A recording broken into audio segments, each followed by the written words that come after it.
You know, there's probably a lot of debate about what proper mechanics are, and there are a lot of different ways to look at how to explain the proper mechanics of hitting. And I realize there is more than one way to get to the end result, much like there's more than one way to get to 10. If you need to get to 10, you can start at 1 and add 9, you can start at 3 and add 7, you can start at 8 and add 2. There's a multiple number of ways to get to 10 from where you start. Same thing's true in hitting, but there are some basic things that we need to do right. And that's what we want to look at for just a minute before we talk about how to solve problems and look at specific examples of those problems and their solutions.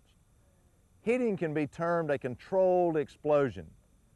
That's a very simple way to remember what hitting is. It's a controlled explosion. You're going to control and explode the bat to the ball.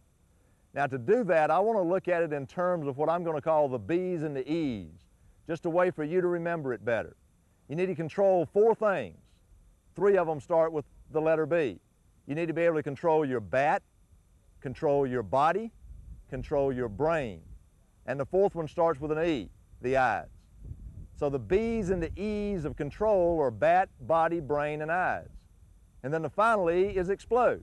If you've got your bat and your body and your brain and your eyes under control, then you can explode both the lower body and the upper body and have a very powerful, accurate swing to the ball. And that's the way that we want to look at hitting. First of all, you've got to have control of the bat. Now, a lot of players use a bat that's not correct for them. And we see them select a bat based on the color. We see them select a bat based on the fact it's made by a certain manufacturer. We see them pick out a bat that one of their friends uses. Or maybe the girl on the team that's the best hitter uses this bat, so they use that bat.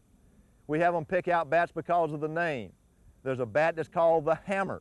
Well, if they like MC Hammer's music, they may pick out the Hammer to use, but that's not necessarily the right bat for them to use. We need to be able to have a bat that can be controlled. Second, the body must be able to be controlled. If you're going to explode accurately, you've got to have a body that's under control. After the batter takes their stride, if they take one, when they reach the hitting position is what I want to call it, they've got a stance and then they've got a hitting position, and normally these two are a little bit different. When they reach that hitting position, their body had better be under control. They can be a little bit out of balance or control in that stance if they can correct it before they get into the hitting position. Once they reach that hitting position, once they've taken that stride, they've got to be under control. They ought to have their body in a balanced position from which they could jump and explode. So when they take that stride, you're going to be looking for control at the end of it. They've also got to control their brain. We got players who have their minds somewhere else, it seems like, in the game or in practice. When they're in that batter's box, they've got to be intent on what they're doing. You've got to be able to look into their face and see that intensity, that concentration, that commitment, that focus, that attentiveness to the ball. They've got to be able to see that ball very well and collect the visual information. And then they've got to avoid the distractions around them. They've got to be intent on what they're doing so they can make the proper decision after they've collected all of that vital information. That's controlling the brain. Now, part of that is controlling the eyes, the first of the 2 E's we want to look at. To control the eyes, you've got to be able to get the head turned around the proper way, both eyes focusing on the point of release, and you want to watch the ball as long as you can. At the time of the swing, you're going to keep the head down. Now, the head's going to move a little bit. I hear coaches sometimes say that you've got to keep your head still. Well, your head's going to have to move a little bit because you're looking out to start with and down at the end. So your head does move downward just a little bit as the ball approaches the plate.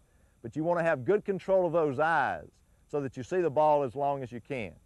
And then once you have control of the bat, the body, the brain, and the eyes, as that ball gets to the plate and it's one you've decided to hit, your player has got to explode. They've got to swing the bat hard. They've got to mean business. Not just meet the ball, but hit the ball hard. To do that, they've got to have a very forceful, powerful explosion. That's utilizing the lower body with a back foot pivot that leads to a hip thrust. They've got to use those hips and throw that hip into the ball. They've got to use that lower part of the body to get part of that explosion, actually a major part of the explosion. And then they've got to throw their hands at the ball on a linear path so that the hands and the lower part of the body all explode at one time. So basically in mechanics, we're looking for a controlled explosion. Now we'll go into a little bit more detail as we go along through this video and talk about the bat and the body and the brain and the eyes and that explosion. But this video will deal with seeing, recognizing, and solving specific problems. We have other higher ground videos that are very capable of explaining to you and showing you in very much detail all of the hitting mechanics, and I suggest that you watch those if you haven't already. This video will highlight some of these mechanics as we go along. Keep in mind that we're dealing primarily with control and explosion. Now, as we deal with control and explosion, we've got to get to where we can help the hitter learn. And there's some levels of learning that we want to look at, and we'll do that now.